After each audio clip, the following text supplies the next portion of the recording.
Assalamualaikum warahmatullahi wabarakatuh. Alhamdulillahirabbil alamin. Asyhadu alla ilaha illallah wa asyhadu anna Muhammadan abduhu wa rasuluh. Allahumma sholli ala sayyidina Muhammad wa ala ali sayyidina Muhammad.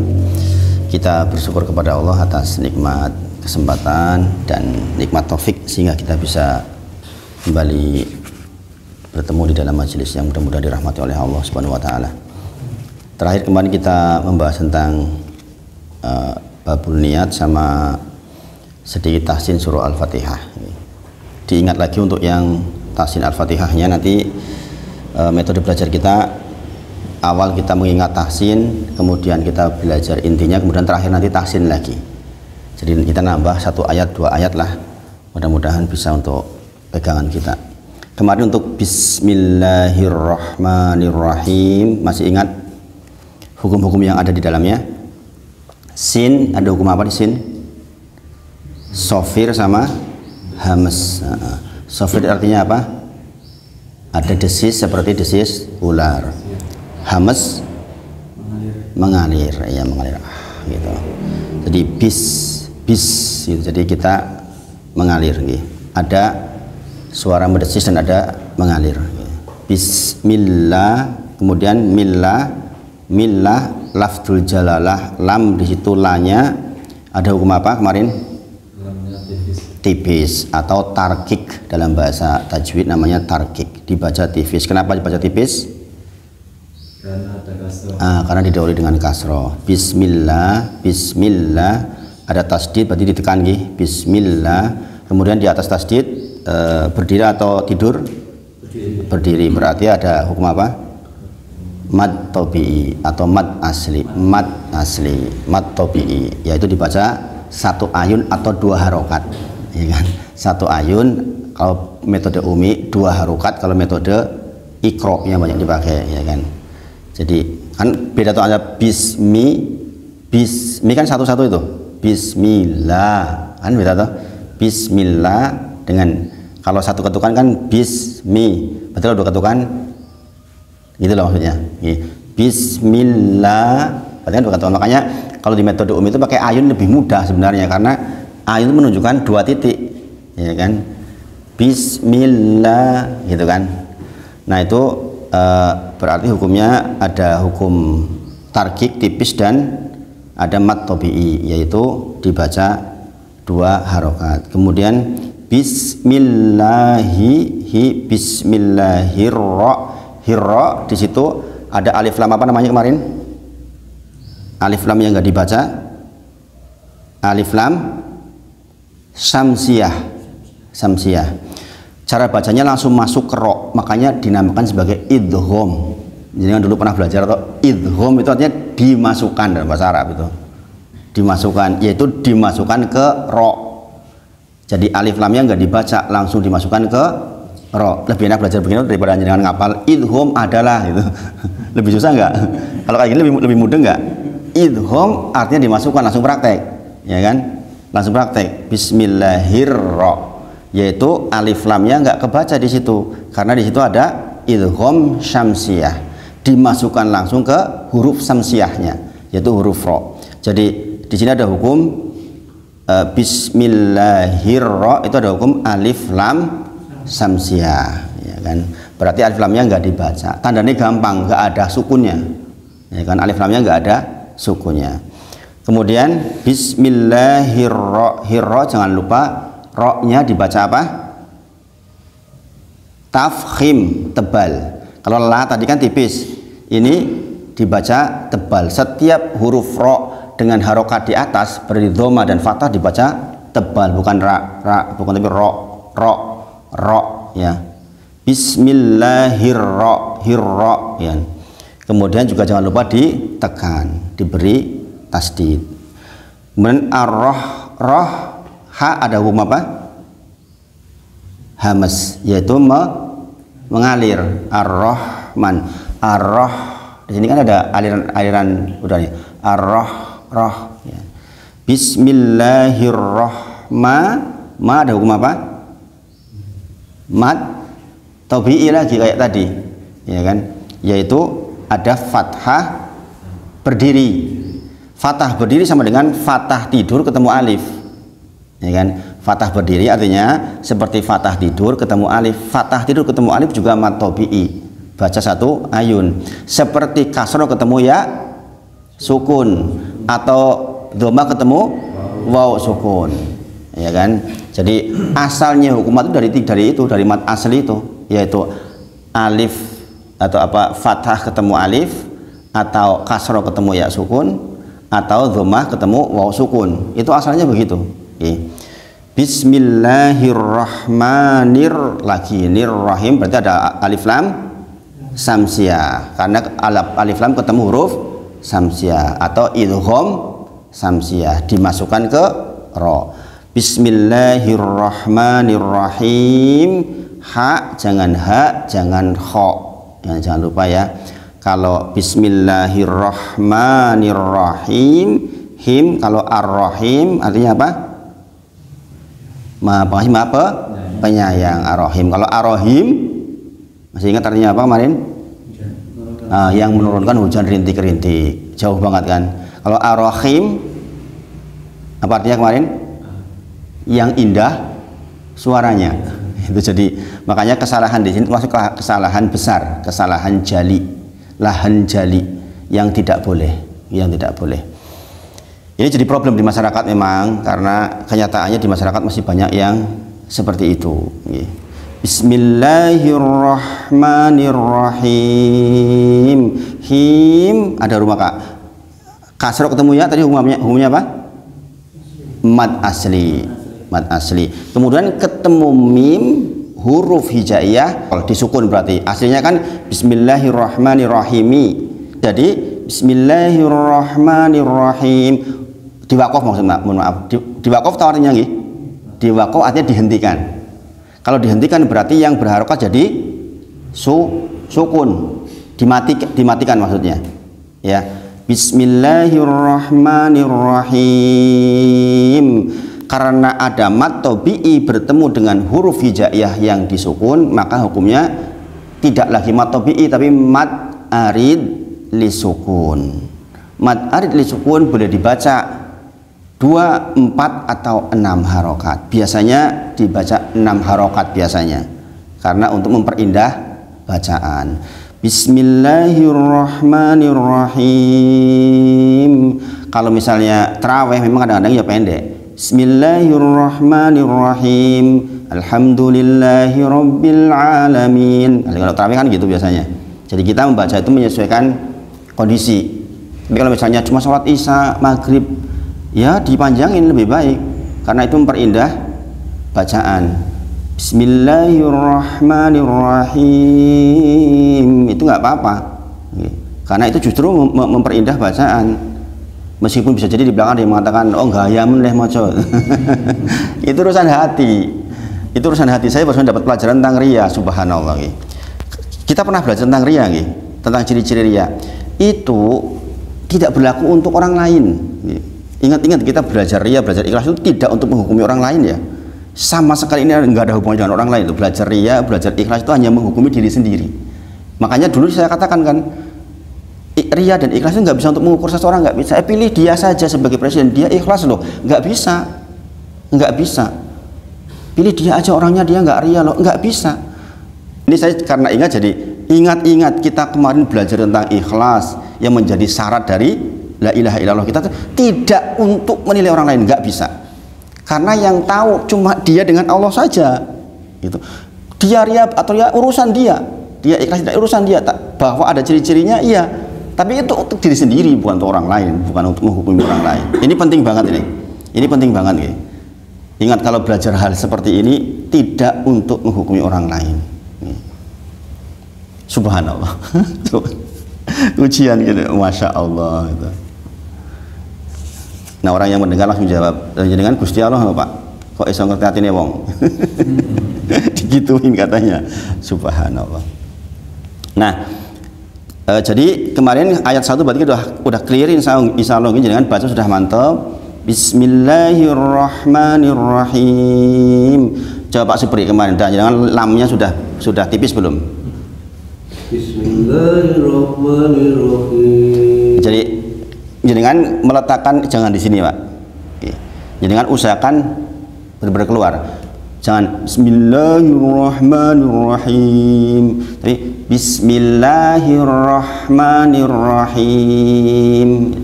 Keluarin aja. Bismillahirrahmanirrahim. Nah, pokoknya jenengan ditipisin lagi. Kalau Mas Nono insya Allah udah clear Mas Nono. Coba Mas Nono. Bismillahirrahmanirrahim. Hirnya ditekan. Bismillahirrahmanirrahim. Ro itu dibaca tebal karena di situ harokatnya fathah, tafkhim. Bismillahirrahmanirrahim. Millahirro itu dibaca. Coba diulang Mas. Bismillahirrahmanirrahim. Himnya boleh 2, 4 atau 6. Jadi ingat-ingat di situ ha itu sifatnya bersih banget, nggak ada kotoran sedikit pun. Bismillahirrahmanirrahim. Sekarang ayat kedua sebelum kita masuk ke materi inti dulu, baru nanti kita lanjutkan ke ayat kedua insya Allah. Kita pagi ini insya Allah membahas lanjutan tafsir dulu nggih. Yang dulu di bulan puasa sudah Quran surah Al-Falaq sama An-Nas nggih. Al-Falaq sama An-Nas. Sekarang masuk ke Quran surah Al-Ikhlas insya Allah. Ini surat yang penting banget, dan ini hikmahnya banyak. Kenapa diletakkan di nomor 112 gitu. Jadi 112, 113, 114 itu surat-surat pendek. Ya, surat-surat pendek dan banyak kaum muslimin menghafal. Tentu ini adalah ada hikmah besar, pasti, nggak mungkin nggak gitu. Termasuk ini juga menjadi jalan hidayah banyak sekali orang-orang non-muslim. Orang non-muslim kalau baca Al-Quran kan mesti dari mana? Dari sini kan? Kayak gini kan? Ya nggak? Nggak kayak kita dari gimana? Kebalik ya? Dari sini kan? Nah kalau dari sini kan berarti ketemunya apa? Ketemunya kan An-Nas, Al-Falaq sama Al-Ikhlas kan? Nah itu yang mereka baca bukan Arabnya, mesti baca artinya. Makanya kalau jangan lihat kesaksian orang-orang non-muslim masuk Islam, kebanyakan itu karena baca 3 surat ini. Yang termasuk Irene Handono itu yang biarawati kan, itu orang pinter lah. Ternyata beliau dulu ketika awal tuh gara-gara penasaran banget tuh sama surat Al-Ikhlas gitu, karena itu menjadi pertanyaan dia selama menjadi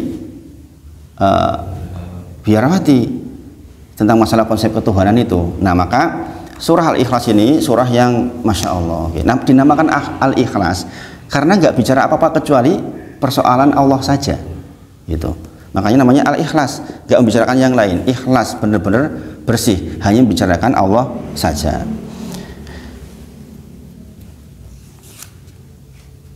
Nah kandungan surah Al-Ikhlas itu menjadi batu ujian buat apapun yang mengaku sebagai Tuhan atau dipertuhankan. Sekali lagi, surah Al-Ikhlas itu isinya, makanya katakan surah Al-Ikhlas karena pembicaraan tentang Allah, adalah surat yang menjadi batu ujian atau menjadi apa itu? Soal ujian lah buat apapun yang merasa dirinya sebagai Tuhan atau dipertuhankan. Jadi kalau ada yang mengatakan diri sebagai Tuhan itu harus lolos dari surah Al-Ikhlas ini, atau dipertuhankan oleh orang juga harus lolos pada hal ini, yaitu ada 4 hal. Yang pertama bahwa Tuhan itu harus bagaimana? Yang pertama, ayat pertama harus esa, ya kan? Tuhan itu harus esa. Qul huwallahu ahad, ya kan? Harus esa pertama. Nah sekarang misalnya ada yang esa nih, oke, masuk ke yang berikutnya. Tuhan itu tidak membutuhkan siapapun. Allahus somad, ya kan? Allahus somad, yaitu tidak membutuhkan siapapun, dan sebaliknya semuanya pasti membutuhkan Tuhan. Jadi Tuhan itu harus dia nggak butuh siapapun dan siapapun butuh dia. Syarat kedua ini gitu. Atau misalnya ada saya sendirian, masuk nggak nih? Semua makhluk butuh nggak sama dia, dan dia butuh nggak dengan makhluk lain? Kalau dia butuh ke makhluk lain berarti dia bukan Tuhan, pasti bukan Tuhan gitu. Kemudian yang ketiga, Tuhan tidak boleh dilahirkan dan tidak pula melahirkan. Tuhan tidak boleh dilahirkan atau melahirkan. Nek dilahirkan berarti punya nasab dong. Duwe bapak, duwe mbah. Lah terus kepiye? Nek iki Tuhan lah terus kayak mbah Tuhan gitu. Ini kan jadi masalah. Atau punya anak. Rasulullah menyebutkan seandainya Tuhan punya anak, maka yang pertama kali memuliakan harus saya. Karena sifat-sifat anak berarti sama dengan bapaknya. Ya kan? Maka dikatakan Tuhan tuh nggak boleh dilahirkan, nggak boleh melahirkan. Kenapa? Karena dia nggak didahului dengan sesuatu azali, dengan azali itu yang nggak didahului, pokoknya ya adanya ada gitu, sudah gitu, dan tidak akan pernah mati. Jadi makanya kalau kita mengukur Tuhan dengan bahasa makhluk itu ya nggak bakal sampai, wong. Kalau diukur dengan bahasa makhluk ya namanya bukan Tuhan gitu. Yang keempat, Tuhan itu tidak ada yang boleh sama. Qul huwallahu ahad, Allahus samad, lam yalid wa lam yulad wa lam yakul lahu kufuwan ahad. Kufu itu kan artinya setara. Makanya dengan menikah dulu kan sering nikah kene cerong Jawa ya sing sepadan lah, sing sepadan ya istilahnya ya. Ya dalam bahasa Arab sekufu. Ini di dalam surat Al-Ikhlas kita sebutkan ya, kufuwan ahad, sekufu. Maka itu syariat Islam itu. Kalau menikah, kalau bisa yang sekufu, jangan yang nggak sekufu. Ojo wong suki banget karo miskin banget tuh nggak sekufu. Nanti jomblang, kasihan nanti dia. Karena nggak sekufu, nggak nyambung. Budayanya beda. Wong suki banget biasanya makan sing 500.000. Si wong miskin banget boro-boro terus dino rasa mas kadang-kadang makan pisan gitu misalnya. Ya itu nanti nggak sekufu nanti, ya kan? Dia kaget nanti perutnya, atau budayanya kaget, ya kan? Atau dia biasa makan di mana kemudian tiba-tiba ke restoran besar, leg-deg rumah kan, gitu. Ya, jadi makanya harus sekufu. Demikian juga budaya harus yang sekufu, jangan terlalu jauh. Orang nikah terlalu jauh, kufuannya itu juga repot banget. Ya. Termasuk pendidikan, ngocok profesor karo SD gitu. Ya nanti ngobrol terus piye gitu, ngobrol nanti nggak nyambung. Ya kan, itu harus sekufu. Jadi makanya dikatakan di sini kan Tuhan itu tidak ada yang setara, ya. Kufuan ahad gitu. Jadi ini penting diingat-ingat, monggo Bu, penting diingat-ingat. Jadi ini 4 hal inilah yang menjadi syarat Tuhan. Kalau jangan Pak Supri mau jadi Tuhan syaratnya ini Pak. Jadi kan harus lolos ujian ini gitu. Esa, jangan raisa wong yoke. Kemudian membutuhkan siapa? Panjenengan butuh istri panjenengan, butuh anak panjenengan, ya kan? Butuh makan, butuh minum. Kemudian Tuhan tidak dilahirkan, panjenengan dilahirkan. Ora lolos ya. Jangan maksa ora lolos. Tuhan itu tidak boleh ada yang atau tidak ada yang setara. Ini setaranya dengan kata. Nah, sekarang misalnya contoh pada kasus Nabi Isa misalnya. Nabi Isa nggak lolosnya di mana? Ya nggak Esa Nabi Isa, ada nabi yang lain, ya kan? Katakanlah Esa dewean sing koyo Nabi Isa mau dewean, oke lah, misalnya wong iya wong tapi kan Nabi Isa dewean gitu, oke. Sekarang membutuhkan sesuatu nggak? Butuh. Nabi Isa disebutkan harus makan, ya kan? Harus makan, harus minum, ya kan? Kemudian dilahirkan, ya, nggak lolos. Segala sesuatu kalau di batu ujian ini pasti nggak lolos jadi Tuhan. Satu-satunya yang lolos sebagai Tuhan hanya Allah Subhanahu wa Ta'ala. Makanya ini dinamakan Quran surah Al-Ikhlas, karena isinya memang keikhlasan, hanya bahas Allah saja. Masya Allah, Masya Allah. Ini surat yang, dan inilah misi dari para nabi diturunkan ke bumi. Jadi kalau ditanya dakwah terbesar itu apa? Dakwah tauhid. Ya. Dakwah terbesar adalah dakwah tauhid. Menegakkan apa yang paling besar? Menegakkan sunnah. Ya kan? Kemudian apa yang harus diperangi yang paling besar? Lawannya tauhid, yaitu syirik. Apa yang harus dihindari paling besar? Lawannya sunnah, yaitu bid'ah. Yang di masyarakat sudah takut banget kata-kata bid'ah tuh. Ayo bid'ah wah itu. Padahal ya begini adanya gitu. Tapi ya jangan keras-keras di masyarakat ya. Persoalan seperti itu kadang-kadang jadi problem ya. Jadi itu Quran surah Al-Ikhlas isinya tentang seperti itu. Sekarang dibaca Mas Wawan, coba Mas Wawan. Tahu dulu. A'udzu billahi minasyaitonir rajim. Bismillahirrahmanirrahim. Qul huwallahu ahad. Allahus samad. Lam yalid wa lam yulad wa lam yakul lahu kufuwan ahad. Nah, dal Mas, dal itu kol-kolah yang mantep nih. Qul huwallahu ahad. Dan dia bukan tasdid di situ sehingga langsung. Beda dengan tabbat yada abi lahabi wa tab, masuk dulu itu karena ada tasdid di terakhir. Kalau jangan lihat surat, coba jangan lihat surat Al-Ahzab, lihat setelah Al-Ikhlas. Saya ingin menunjukkan perbedaannya, maksudnya perbedaan kol-kolah di belakang. Coba baca tabat. Bismillahirrahmanirrahim. Tabbat yada abi lahabi wa tab. Nah itu watab. Jadi harus lihat tulisannya. Kenapa bacanya kok bukan watab? Jadi tabbat yada abi lahabi wa tab, bukan watab, ya kan? Kenapa? Kalau jangan lihat, maka di situ ada tasdid di terakhir. Ini sekalian belajar tasdidnya ya Mas. Kalau jenengan dilihat di ayat 1 Al-Ahzab itu kan watab, kenapa? Karena baknya ada tasdid. Tapi di ayat keduanya beda nggak? Ma'aghna anhu maluhu wa ma kasab. Nah itu kasab langsung. Beda ya itu ya. Jadi ini karena jenengan sudah ngaji, baca ayat 1 dan 2 aja udah ketahuan ini orang bisa ngaji atau enggak gitu. Jadi kalau sebenarnya mudah gitu untuk menilai orang itu udah ngaji apa belum dari hal sekecil itu gitu. Jadi dal di situ juga mantep untuk ini ya, kol-kolahnya. Qul huwallahu ahad Allahus samad lam yalid wa lam yulad wa lam yakul lahu kufuwan ahad. Nah ini surah Al-Ikhlas. Kemudian keutamaan surah Al-Ikhlas ya. Di antara keutamaan surah Al-Ikhlas, surah ini sering dibaca oleh Rasulullah SAW dan para sahabat untuk qobliyah subuh dan ba'da maghrib. Untuk sholat rawatib, qobliyah subuh dan ba'da maghrib berserta dengan surah Al-Kafirun.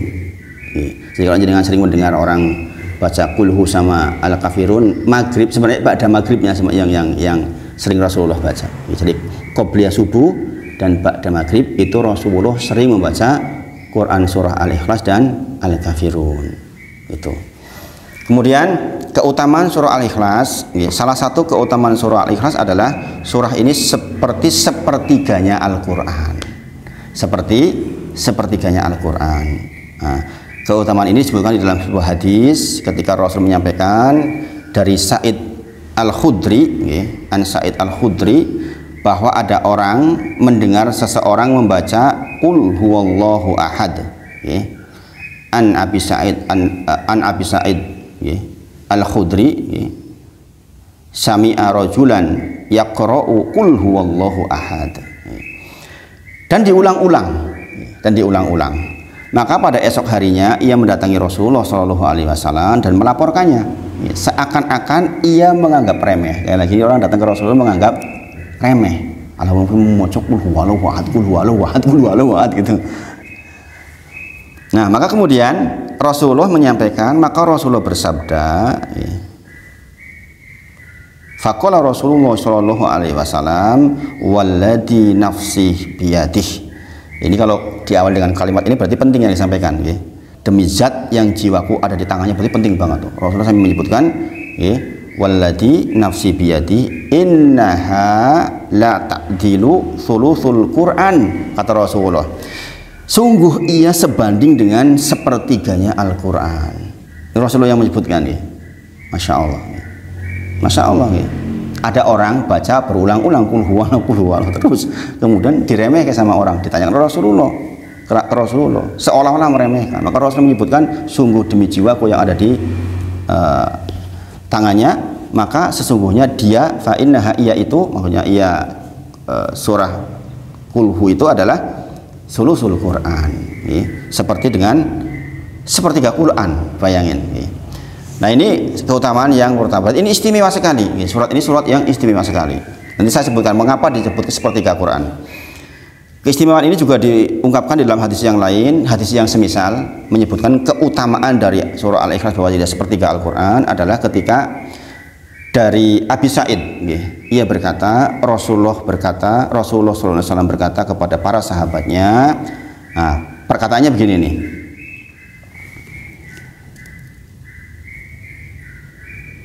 ayajizu ahadukum ayyaqra'a thulutsal Quran. Adakah di antara kalian yang bisa membaca sepertiga Quran fil lailatin, di dalam satu malam? Rasulullah bertanya kepada para sahabatnya, adakah di antara yang hadir ini bisa membaca Quran sepertiga dalam satu malam? Maka kemudian hal itu memberatkan mereka dan mereka bertanya, siapakah di antara kami yang mampu wahai Rasulullah? Maka kemudian Rasulullah bersabda, Allahul Wahidus Somad adalah sepertiga Quran. Makanya qul huwallahu ahad, bahwa qul huwallahu ahad adalah sepertiga Quran. Nek ngono aku pendak wengi maca qul huping telu berarti padha kalau tamat Quran. Nah, ini tidak begitu maksudnya. Tidak begitu maksudnya. Maksud dari qul huwallahu ahad semisal sepertiga Al-Quran adalah karena secara umum kandungan Al-Quran itu dibagi menjadi 3 bagian. Dan ini pendapat banyak ulama, meskipun bagiannya berbeda-beda, tetapi intinya seperti itu. Contoh, para ulama menjelaskan maksud dari sepertiga Al-Quran, jika ada orang yang membaca Al-Ikhlas 3 kali, bukan berarti ia membaca satu Al-Quran, bukan berarti begitu. Kemudian akan tetapi hal itu karena Al-Quran mengandung 3 perkara sebagaimana dijelaskan oleh Imam Al-Qurtubi. Ini pendapatnya Imam Al-Qurtubi. Pertama, isi Al-Quran adalah masalah-masalah hukum. Yang kedua adalah janji dan ancaman, surga dan neraka. Kemudian yang ketiga adalah tentang nama-nama dan sifat-sifat Allah. Dan qul huwallahu ahad itu membahas tentang nama-nama dan sifat Allah. Maka dikatakan sepertiga Al-Quran karena membahas sepertiganya. Isinya Qurannya cuma itu gitu. Sementara itu surah Al-Ikhlas berisi tentang sifat-sifat Allah, sehingga orang yang membaca surah itu seolah-olah sudah membaca sepertiga bagian dari Quran. Sepertiga bagian dari Quran. Tentu saja penjabaran nama dan sifat tentunya banyak banget kan di dalam Al-Quran. Di antaranya adalah intinya di dalam surah Al-Ikhlas ini.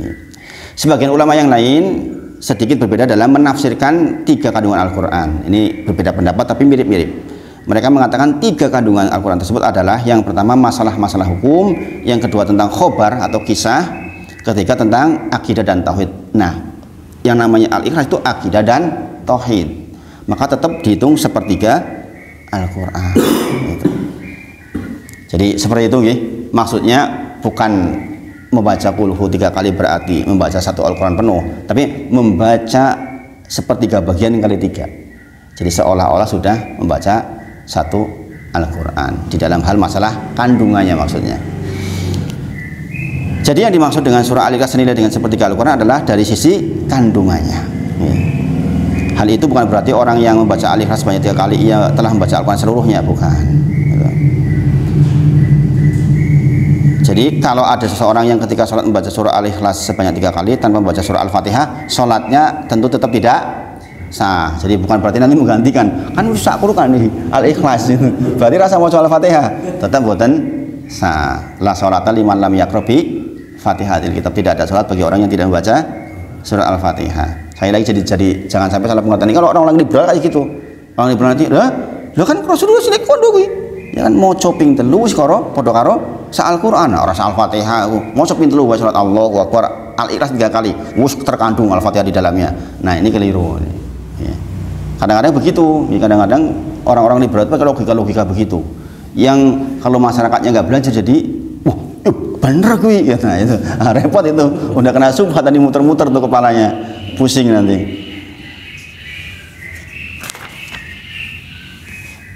Kemudian pada hadis lain di dalam Sahih Bukhari, suatu hari Rasulullah mengutus seorang laki-laki dari suatu syariah itu pasukan Ketika menjadi imam sholat, laki-laki tersebut selalu mengakhiri bacaan surahnya dengan membaca surah Al-Ikhlas. Ini kan masyhur banget kisahnya. Nek bar moco Al-Fatihah baca suratan terus baca kulhu, ya kan? Atau zaman dulu itu biasanya kalau tarawih itu yang 23 rakaat itu suratan kulhu, suratan kulhu, suratan kulhu, suratan kulhu gitu kan. Kalau yang ini pokoknya Al-Fatihah kemudian baca suratan terus kulhu, ya kan? Maka kemudian ketika mereka pulang, berita tersebut disampaikan kepada Rasulullah SAW, maka beliau bersabda, ya, saluhu li ayyi syai'in yasna'u dzalik. Kata Rasulullah, tanyakan tuh kepada dia. Kan mengadu ke Rasulullah, ini kemarin waktu jadi imam gitu terus ya Rasulullah. Kemudian Rasulullah bilang, tanyakan tuh sama dia, ya kan? Mengapa ia melakukan hal itu? Lalu mereka pun menanyakan kepadanya. Dan orang ini menjawab, li'annaha sifatu rahman, karena di dalamnya terdapat sifat ar-rahman.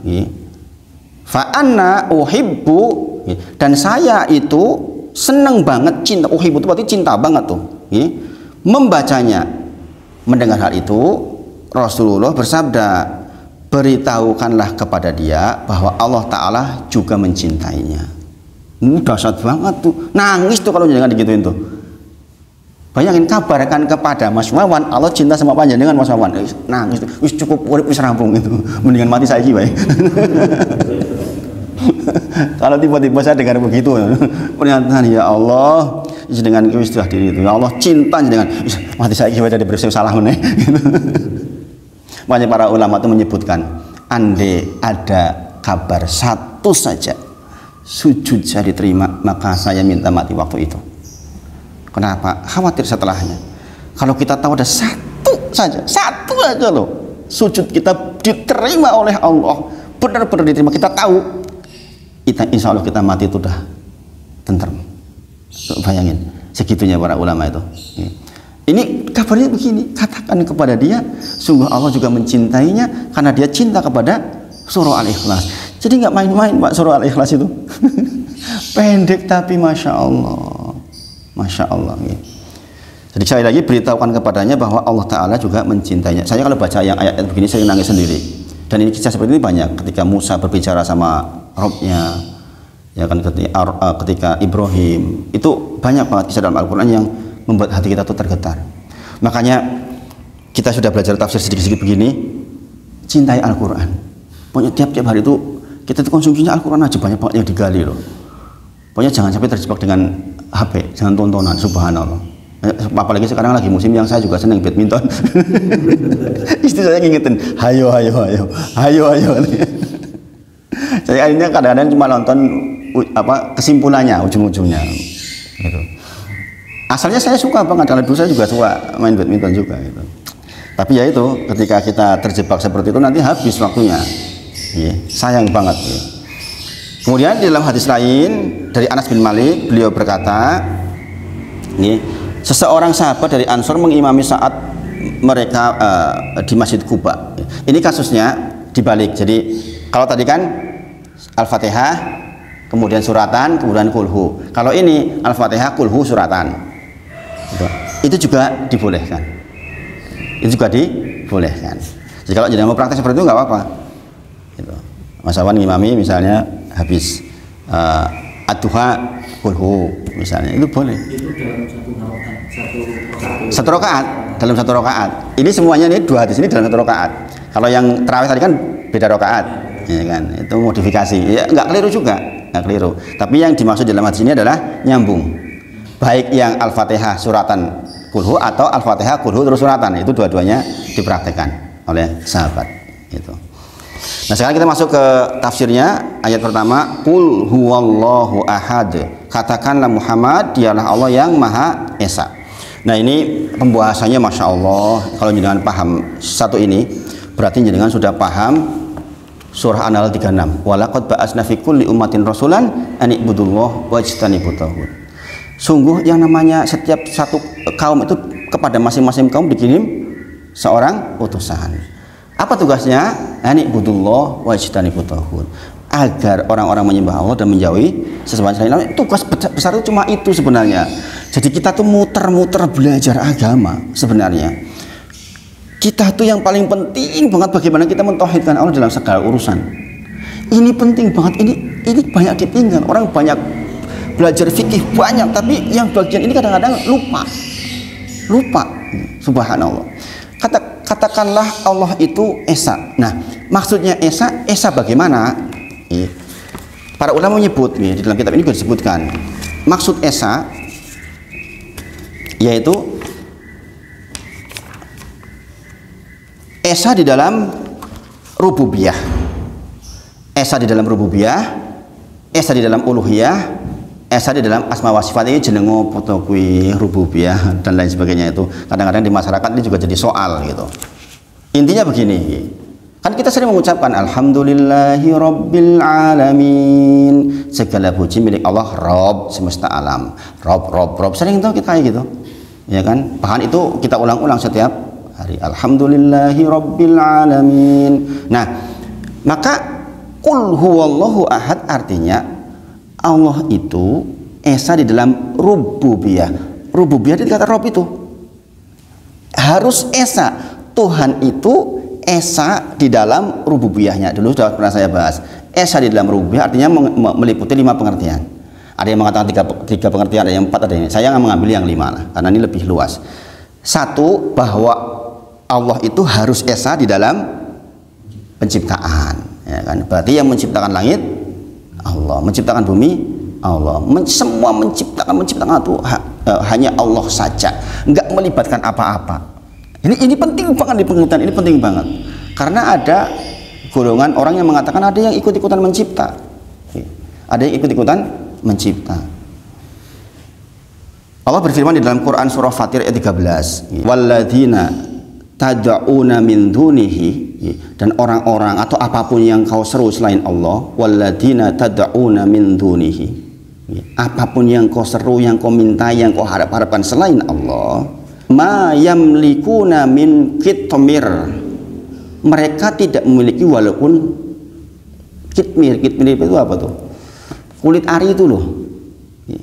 Allah menyebutnya dalam surah Fatir ayat 13, pokoknya apapun yang kalian sebut sebagai tempat berharap, yang kau katakan dia ikut-ikutan mencipta, ketahuilah mereka itu kitmir weranduwe itu.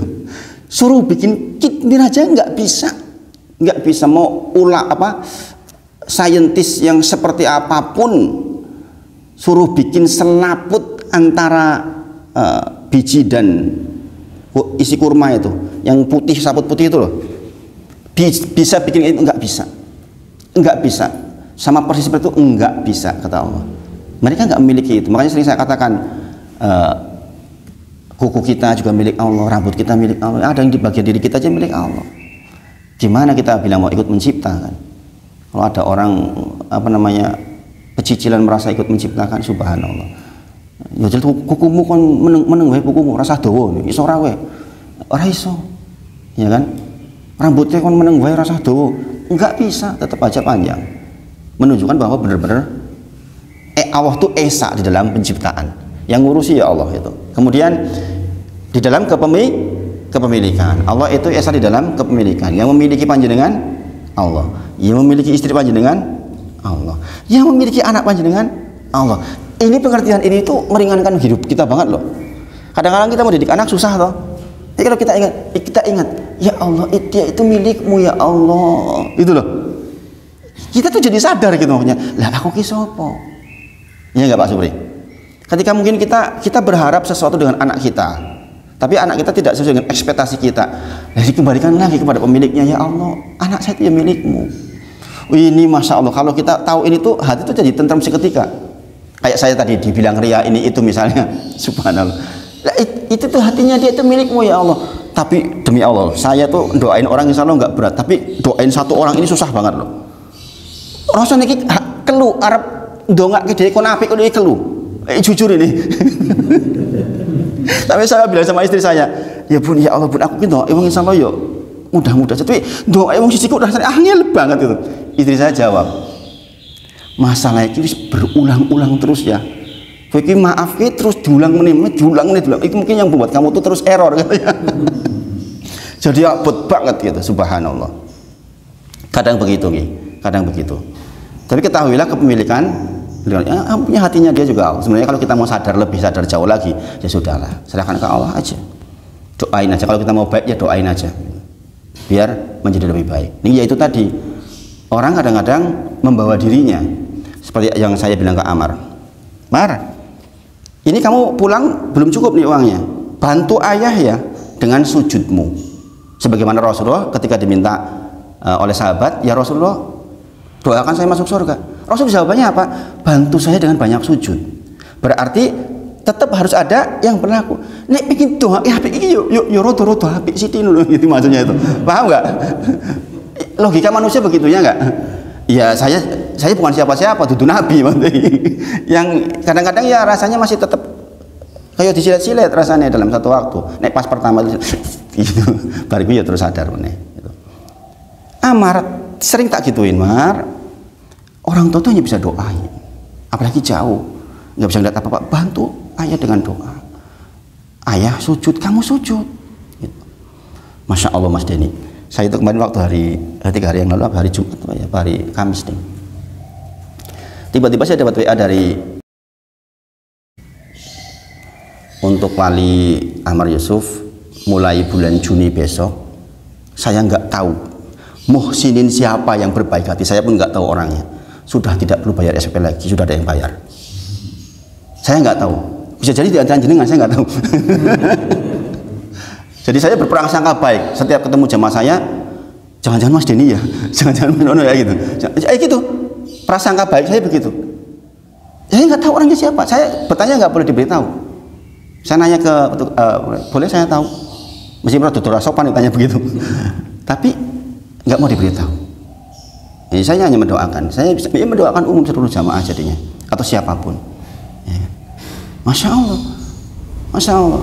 Itu solusi besar buat saya, wong saya sekarang lagi nggak bagus ekonominya. 600.000 per bulan itu buat saya sekarang bukan uang yang sedikit, nggak kayak dulu. Jadi orang itu siapapun dia itu, insya Allah dapat tebaran doa-doa yang luar biasa dari kami, insya Allah itu. Masya Allah. Di zaman seperti sekarang ini masih ada orang yang begitu, istilahnya tuh ngasih tangan kanan tangan kiri, nggak tahu tuh itu, ya kan? Ya sayanya nggak tahu tuh siapa. Saya nggak tahu siapa dia. Mudah-mudahan Allah rahmati beliau. Kemudian esa di dalam rizki. Ya, jadi yang maha memberi rizki itu hanya Allah. Yang menggerakkan orang tadi itu Allah, bukan saya kan. Saya hanya minta kepada Allah saja, ya Allah. Itu tuh nggak berjeda pakai jam Mas Denny itu. Saya paginya itu lagi ngomong sama istri, Bun, mudah-mudahan Amar ada yang bantu nih ya Bun, kita ini belum jalan ya usahanya. Selang setengah jam, Masya Allah, selang setengah jam. Makanya WA-nya saya simpen sampai itu, ya Allah, Masya Allah, ada yang seperti itu, Masya Allah. Betapa saya kadang memikirkan, saya kan tahu hadisnya, jadi kan sudah dengar hadisnya Mas Denny kemarin di Al-Fajr. Kita bahaskan tentang 4 hal, diantaranya kan pertolongan, menghilangkan kesusahan seorang muslim. Allah akan berikan kepada dia langsung di dunia dan di akhirat loh. Gimana kita nggak iri, bayangin? Iri banget kita sama orang seperti itu loh. Bayangin, kita wajib iri itu sama orang kayak gitu itu. Karena itu dia imannya berarti penuh. As-sodaqoh burhan, sodaqoh itu bukti keimanan. Walayajatmiu, tidak akan berkumpul antara asu wal iman fi qalbi albin abadan. Tidak mungkin berkumpul antara pelit dan iman dalam hati seorang hamba selama-lamanya. Bayangin, ini bukan masalah kaya dan tidak kaya loh. Yang saya kenal kebetulan Mbak Yari Aziz, kan saya kenal orangnya. Ini bukan orang kaya, bukan orang kaya. Teratur setiap hari Jumat sebelum tanggal 10 mesti sudah transfer. Kalau ini saya tahu orangnya karena saya kenal baik. Tapi di zaman seperti sekarang ini ada orang yang teratur kayak gitu, Masya Allah, Masya Allah. Bukan mudah Nabi Aisyah juga begitu. Jadi saya banyak konsentrasi belajar, memang mengurangi waktu untuk berpikir usaha sejujurnya. Jadi porsi untuk mengembangkan usaha itu memang kadang-kadang ketika mau terjun ke sana lagi nanti banyak yang hilang waktunya. Akhirnya saya pikir sudahlah, biar nanti diurus oleh Allah aja, sebagaimana biar jalan seperti apa adanya. Saya nggak menuntut kayak dulu ya berlebihan gitu. Tapi seperti itu tuh sudah membahagiakan sekali, membahagiakan sekali. Kemudian Kaitannya dengan rizki, berarti kita harus paham betul tidak ada zat lain selain Allah yang ikut-ikutan memberi rizki, termasuk ya mohon maaf misalnya ada pesugihan, ya kan, ada apapun lah namanya yang berarti kan orang meyakini ada selain Allah yang kasih rezeki itu. Kalau sampai orang bahasa Jawa nyupang, di sini apa enggak? Nyupang itu pesugihan itu, apa ngepet, ya, itu. Kalau di Cilacap namanya nyupang, ya, nyupang. Nggak tahu kok bisa nyupang, saya nggak tahu bagaimana itu. Nyu itu baru, bang itu bagaimana? Gimana saya udeng itu. Jadi itu tuh di tempat saya tuh dulu tuh, Mbok Menawa sampai sekarang itu ada tempat yang dikunjungi namanya Lingga tempatnya. Jadi orang itu dari mana-mana, orang situ nggak ada yang ke situ loh. Tapi orang mana-mana pada ke situ. Mas Medi 3 hari ada yang sampai setengah bulan dalam rangka ngepet, itu dalam rangka nyupang itu. Berarti dia meyakini ada zat yang memberikan rezeki selain Allah. Itu tuh syirik. Nah, ini tadi nih yang kita sebutkan, baik penciptaan, kemilikan ataupun rezeki. Kalau kita meyakini ada yang seperti itu selain Allah, kita tuh sudah syirik. Yang jika kita mati dengan keyakinan itu, ngukuli mateni wong itu. Kenapa? Mateni wong masih bisa diampuni oleh Allah. Berzina masih bisa diampuni. Kalau begini kita mati itu nggak diampuni masalahnya. Berarti kekal di neraka jahanam. Bayangkan betapa pentingnya kita belajar tafsir ini, ya enggak? Ini masyarakat kita banyak yang belum tahu loh beginian. Dia sholat, tapi dia masih meyakini ada rezeki yang harus dia tempuh melewati cara-cara kayak gitu tuh loh. Lah jangan lagi kok ini. Orang tua saya dulu ketika pengen punya anak saya pernah ceritakan, karena dulu waktu itu belum sampai ilmu beginian, ke Gunung Serandil. Tahu Gunung Serandil? Tahu ya? Karangbolong di Cilacap itu loh. Ya kan, kalau jenengan lewat jalur selatan, kalau kebablasan saya ke Gunung Serandil itu, ya kan? Itu tuh ada lautan, ini gua ya begini. Guanya itu untuk ini masuknya, untuk masuk ke gua dalamnya untuk semedi itu harus pakai rantai-rantai itu loh. Di sana lautan loh, kalau jatuh wis mati itu. Ya kan? Jangan tahu ya Pak Supri. Ibu saya pengen hamil punya anak laki-laki, megang rantai ke situ. Di situ 3 hari nginep. Pengen dua anak lanang. Itu cerita ke saya langsung, subhanallah. Ya karena nggak ada pengertiannya waktu itu. Padahal bapak saya itu dulu tokoh Muhammadiyah loh. Iya coba. Ya karena ini belajar tafsirnya nggak cukup. Bayangin pengurus Muhammadiyah iji ngono kuwi. Ya kan? Malah bapak mertua saya yang pengurus NU malah udah nggak kayak gitu malahan. Sampai sekarang masih pengurus, masih aktif jadi pengurus NU sampai hari ini. Termasuk orang yang dihormati di Nahdlatul Ulama, moro sepuh saya itu. Dan dia masih menjadi masjid imam di masjid besarnya NU. Gitu. Segitunya, bayangin, segitunya orang menempuh jalan untuk sesuatu yang diinginkan karena dia meyakini bahwa ada yang kasih anak selain.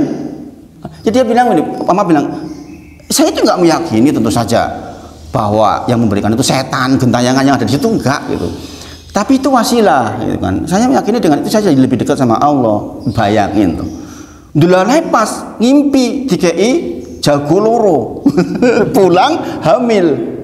Nah sekarang punya anak laki-laki 3, udah ketakutan ketika punya anak laki-laki 3. Aku ndek ini kayak jagone loro, iki teluk jojo siji mau mati. Oh tuh bayangin, itu setan tuh berkelanjutan tuh godaannya. Itu disampaikan ke saya loh itu. Jadi anak keluarga saya itu akhirnya punya laki-laki itu 3, saya dan 2 adik saya itu laki-laki. Ya kan? Ibu tuh takut banget ketika beliau masih hidup. Lah ndek ben aku ngimpinin mung loro iki kok telu yo, kuwi ndadi meneh yo. Lah iki kok piye kok sapa sing mati dhisik iki? Gitu bayangin. Sampai segitunya loh. Karena apa? Ini keliru di kul huwallahu ahad. Keliru di situ sehingga keyakinan bisa melebar kemana-mana. Makanya kata-kata esa di dalam rububiyah itu penting kita pahami. Kemudian pengatur. Ini maha pengatur banyak yang kejebak ini. Esa di dalam pengaturan. Ada orang yang meyakini bahwa yang mengatur laut kidul itu Roro Kidul. Sampai hari ini ya enggak? Ya enggak, nyatanya banyak yang apa itu namanya? Sesajen memberikan apa tuh? Sembelihan itu. Apa namanya tuh? Iya itu. Larung itu. Itu katanya nguri-uri apa budaya ya, subhanallah ya, saya nggak tahu ya. Saya kadang-kadang nanti kalau begini dibilang tidak Pancasila itu. Kalau kadang-kadang zaman sekarang susah kan? Kita dakwah seperti ini nanti dibilang enggak Indonesia karena lu ngosok Indonesia wae kadrun kowe. Itu repot banget. Tapi prinsipnya begitu. Bahwa Rob itu artinya kita meyakini bahwa yang maha mengatur itu hanya Allah saja. Berarti nggak ada yang ikut-ikutan mengatur, termasuk gunung yang ngatur ya hanya Allah saja. Keyakinan ini tuh penting banget, penting banget, sehingga kita lebih saintis dibandingkan harus pakai klinik-klinik, subhanallah. Karena kita yakin betul yang Maha mengatur, dan kalau dengan keyakinan ini lebih tentrem. Yakin jenengan masuk kemanapun jenengan lebih tentrem. Jenengan nggak takut dengan apa-apa di situ lah, ya gimana? Wong kita tahu yang Maha mengatur itu Allah, yang menjadikan lautan kapan, ombak besar kapan, Allah. Nggak ada urusan dengan selain Allah. Ya enggak? Ombaknya 7 meter, lagi nesu. Ya kan repot itu. Ya enggak? Nah, terus nesu terus kayak opo. Jika opo tambah dhuwur, malah repot mana. Ya kan? Makanya kita masuk kemanapun doanya apa? A'udzu bikalimatillahi tammati min syarri ma khalaq. Seperti kita pelajari kemarin, min syarri ma khalaq di dalam surah Al-Falaq. Mas Nonon tadi buka videonya, Mas videonya insya Allah ada itu di ini tentang tafsir Al-Falaq dan An-Nas insya Allah. Jadi kalau kita masuk ke suatu tempat ada rasa-rasa nggak nyaman, a'udzu bikalimatillahi tammati min syarri ma khalaq. Aku berlindung kepada Engkau dengan namamu yang sempurna, bikalimatillahi tammah, dengan kalimat yang sempurna, min syarri ma khalaq, dari seluruh ciptaanmu apapun. Kalau memang Roro Kidul ada, ya saya juga berlindung kepada Engkau ya dari Roro Kidul, kalau ada atau ular atau apapun. Jadi ketahuilah yang Maha mengatur Allah, kemudian Maha penguasa. Esa di dalam penguasaan. Yang menguasai kita Allah, yang menguasai istri panjenengan Allah, yang menguasai anak panjenengan Allah, yang menguasai lingkungan Allah, yang menguasai siapapun tuh Allah. Maka ketika ada soal, kembali ke Allah, lebih tentrem.